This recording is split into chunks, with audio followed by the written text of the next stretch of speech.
Baik, selamat sore. Universitas Profesor Dr. Mustopo itu merupakan universitas unggul, universitas ternama yang telah didirikan dari tahun 1961. Tentunya karena keunggulan Mustopo ini merupakan kampus ternama, tentunya segala persyaratan di dalam seleksi mahasiswa itu sangat ketat. Terkait dengan Mbak Mayang, memang betul Mbak Mayang tercatat sebagai calon mahasiswa ya Fakultas Kedokteran Gigi, dan Mbak Mayang juga memenuhi persyaratan semuanya ya yang ditentukan oleh FKG ya, itu telah dipenuhi karena Mbak Mayang sendiri yaitu dari SMA MIPA ya, dan nilainya pun juga tinggi, rata-rata kalau tidak salah rata-rata 81, sekian gitu ya, termasuk tinggi loh. Nah, kemudian Mbak Mayang juga sudah mengikuti tes ya, pada tanggal yaitu 2 Juli 2022. Nah, tentunya di dalam proses seleksi ini ya, ini ada beberapa uji kompetensi dan juga soal-soal yang terkait dengan ilmu pengetahuan, terus kemudian juga bahasa Inggris, kemudian juga matematika, juga terkait dengan CBT ya, jadi uji kompetensi terkait dengan kedokteran. Nah, memang dari hasil tes Mbak Mayang dinyatakan belum memenuhi yaitu nilai standar yang ditetapkan oleh Fakultas Kedokteran Gigi ya. Nah, sehingga memang tidak bisa gelombang ini Mbak Mayang diterima di FKG karena tidak memenuhi standar nilai yang ditetapkan oleh Fakultas Kedokteran Gigi. Namun Mbak Mayang secara paralel itu dari hasil nilai tesnya bisa diterima di fakultas lain, misalkan seperti Fakultas Komunikasi, Fakultas Ekonomi, Fakultas Ilmu Sosial dan Ilmu Politik ya. Nah, dari tidak memenuhi standar nilai tadi, tapi Mbak Mayang diberi kesempatan untuk ya ikut tes lagi di gelombang berikutnya, yaitu pada tanggal 30 Juli 2022 jika ingin tetap ya masuk di Fakultas Kedokteran Gigi. Nah, pesan saya sebagai rektor agar nanti tidak gagal lagi, maka Mbak Mayang perlu bimbingan ya, melakukan bimbel terkait dengan uji kompetensi terkait dengan kedokteran gigi agar nanti nilainya bisa memenuhi standar yang telah ditentukan oleh Fakultas Kedokteran Gigi. Saya kira itu memang Mbak Mayang benar tercatat sebagai calon mahasiswa dan sudah ikut tes dan sudah nilainya sudah ada dan besok akan diumumkan. Besok pagi jam 8 akan diumumkan. Jadi perlu diketahui bersama ya bahwa Fakultas Kedokteran Gigi ini memang sangat ketat, beda dengan fakultas-fakultas lain ya, Fakultas Ilmu Sosial, kemudian Komunikasi, Fakultas Ekonomi ya.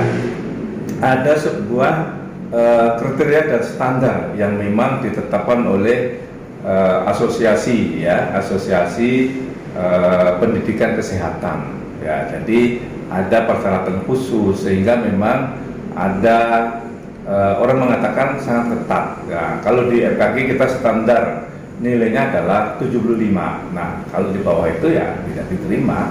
Nah, oleh karena itu bisa mengulang lagi. Jadi khusus Mbak Mayang ya, bahwa Mbak Mayang bisa mengikuti kembali untuk uji ya masuk ke Fakultas Kedokteran Gigi tanggal 30 Juli 2022. Tetapi Mbak Mayang bisa diterima secara paralel yaitu di fakultas lain ya. Nah, terkait beasiswa, memang Universitas Mustopo tidak memberikan beasiswa kepada Mbak Mayang dan sudah diklarifikasikan bahwa Mbak Mayang itu mendapatkan beasiswa dari lembaga atau mandiri. Beasiswa mandiri itu bisa dari lembaga atau dari kelompok orang ataupun secara individu. Jadi itu.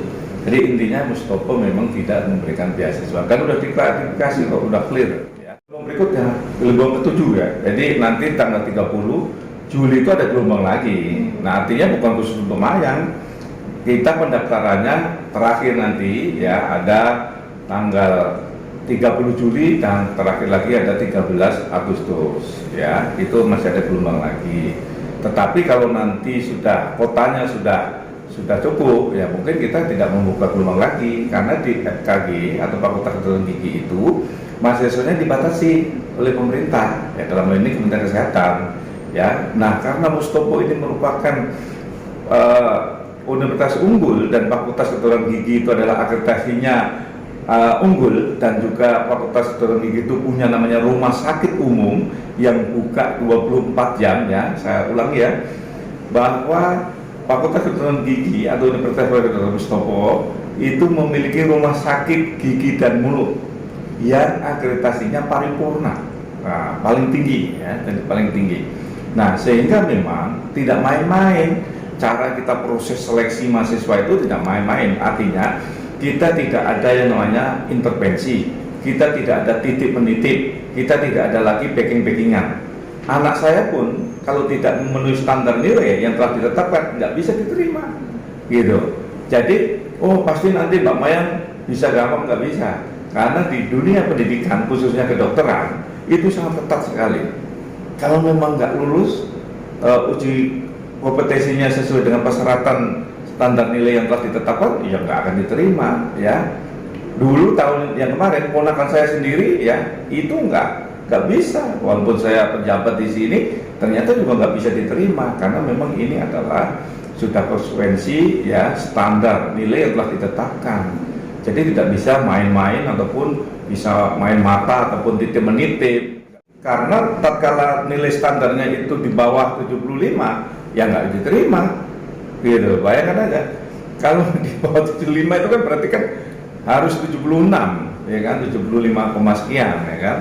Nah, jadi memang standar nilai yang telah ditetapkan untuk kedokteran gigi itu memang sangat ketat, beda dengan ilmu sosial. Ilmu sosial 50 pun bisa diterima, gitu. Nah, kalau boleh tahu hasil yang kemarin berapa sih nilainya? Ya, saya kira itu panitia, ya, itu mengenai nilai kan sudah saya katakan, berarti di bawah 75 dong, kan, gitu. Jadi kita tidak menyebutkan, karena yang jelas kan standar nilainya 75, berarti ya di bawah 75, kan gitu. Jadi paralel. Jadi kalau tidak diterima di FKG, itu calon mahasiswa itu bisa memilih di fakultas lain. Nah, pilihannya bisa Fakultas Ilmu Komunikasi, Fakultas Ilmu Sosial dan Politik, dan Fakultas Ekonomi dan Bisnis. Maya sendiri memilih apa tuh? Ya, kita nggak tahu, kan besok baru pengumuman kan. Tapi Mbak Maya kalau misalkan memutuskan karena tidak mau tes ulang lagi, bisa teknik komunikasi, kan lebih cocok. Kalau menurut pandangan saya lebih cocok, karena Pak backgroundnya dia kan artis misalkan, cocoklah di komunikasi gitu. Karena di kedokteran gigi itu kan ketat sekali praktek-prakteknya, dan dia harus fokus, punya waktu, nggak bisa disambi-sambi. Karena kedokteran gigi ini kan endingnya adalah nyawa orang, ya kan. Kalau nggak betul-betul, makanya kita ketat. Kalau nggak lulus ya nggak lulus, nggak bisa direkayasa.